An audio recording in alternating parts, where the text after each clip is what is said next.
نزلت نزلت نزلت نزلت نازل، في اخر المطاف انت مش هتعرفي نفسك وهو هيسيبك ومش هيكمل معاكي ومش هيتجوزك. اتعرفت على شاب بعد شهر 2 ابتدى يطلب شويه طلبات، الطلبات دي انه انا ابتدي استغنى عن شويه حاجات في حياتي علشان هو يرضى عليا وعشان هو يكمل معايا وعشان هو يحبني اكتر وفي الاخر خالص يتجوزني. عملتي كده هتجوزك، ما عملتيش كده هسيبك واروح اشوف واحده تانية على مزاجي. خلاص اهو اهو، يلا بقى نعملها ايه؟ ولا زي ما بيقولوا ولا سحر ولا شعوذه. دلوقتي هو الرجاله كلها او الولاد كلها الشباب كلهم الذكور بيطلبوا طلبات احنا كلنا عارفينها. لبسك تغيريه، شغلك لا اقبله، صحابك تقطعي معاهم، بلاش افراح ولا خطوبات ولا سهر ولا حتى مع اهلك ولا اعياد ميلاد. مفيش حاجه اسمها تخرجي تروحي النادي ولا تتمرني ولا مش عارفه ايه. تسمعي كلامي انا بس. مفيش حاجه الرجاله بتطلبها من البنت في بدايه العلاقه، يعني او الحاجات الكومن المشتركه ما بين كل الرجاله هم 1 2 3 4 5 6 اهم على الترابيزه. خلاص اهو. هو قال لك بلاش شغلك، بقوا 5. لبسك غيريه، حاضر. صحابك اقطعي معاهم، عيوني.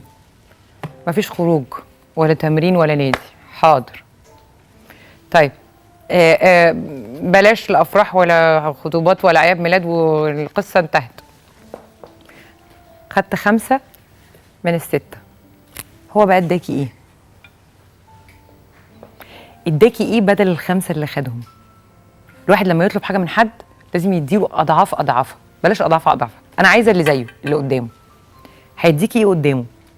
يعني هما النهارده لو ال6 حاجات دول اللي هو حياه حضرتك، شغلك وصحابك ورأيك ولبسك وحالتك الاجتماعية أو طريقة عيشتك مع أهلك والخروج، لو هم دول حياتك وهو خد دول 3 دول، اداكي ايه بقى مطرحهم؟ لو انت شايفة ان هو مديكي بدل ال3 حاجات دول حاجات تستاهل، مش هقولك في قيمة دول، ها؟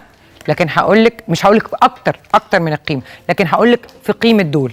لو في قيمة دول اعملي كده.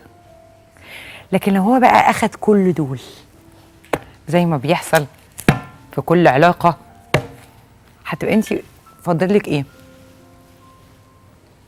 ولا حاجة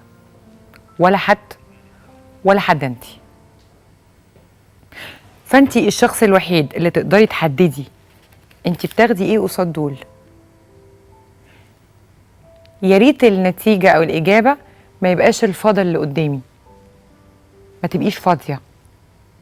فانا لما اجي ادي بالعقل. عايزني حبيبي اغير لبسي؟ حاضر، يلا بقى ناخد شوية اهتمام. حبيبي مش عايزني اخرج؟